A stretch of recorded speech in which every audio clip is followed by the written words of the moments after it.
It is the first credit downgrade for the U.S. in history. Standard & Poor's lowering the U.S. credit rating because it doesn't believe the U.S. is doing enough to cut its debt. We're going to bring you more reaction and analysis ahead on MSNBC Saturday. But with 20 million Americans looking for full-time work, the job market is tough for almost everyone. However, according to the U.S. Labor Department, minorities seem to be struggling the most. 11.3% of Hispanics are out of work, and for African Americans, 15.9% are unemployed. You compare that to the national average of 9.1% of people without jobs. You see what we're talking about here. Joining me now, radio talk show host Mario SolisMarich, and he's in from Los Angeles. Good day to you. Thanks for being here. I'm glad to be here. Now, what do you think, Mario, is the reason why this is so disproportionately more difficult for minorities? What we've seen, and the Pew Center actually put out some incredible numbers over this last couple of weeks. What we've seen is that the wealth and the businesses that were created in the African American and Latino middle class during the Clinton administration have been virtually wiped out by this particular recession.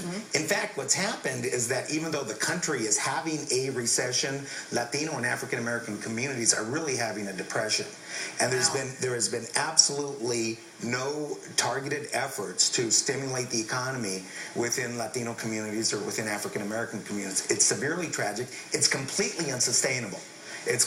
When you look at the impact that this downturn in the economy is having on our communities, and you project out into the future, there's absolutely no way that we could maintain this current economic system, our democracy, because if you combine the Latino and African American communities, they're clearly the emerging majority in this country. Sure, population, absolutely. If you compare that, you take a look at the numbers, take a look at our place in the future of this country, there's just no way to grow the economy, to have the prosperous middle class that we've become accustomed to, and ignore this terrible problem. You know, there are so many issues to discuss, but really briefly, I've always been of the mindset that education has to be at the base of everything. And I know getting better education won't turn things around on a dime, but you have to invest in the future.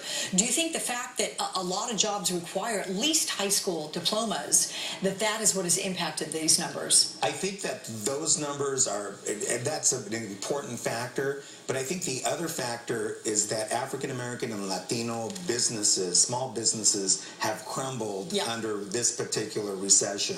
They are more likely to hire African American and Latino employees. They're more likely to invest in businesses within their own community. So at the very core of it, we're talking about this elusive group that we always hear about, these job creators. Right. If the job creators within the Latino and African American communities have lost their ability to receive credit, and unfortunately, it's having a devastating effect on the entire community. Oh my gosh, it absolutely is. Mario SolisMarich, we're going to have you back in a couple hours and talk further. Thank you. Okay, great.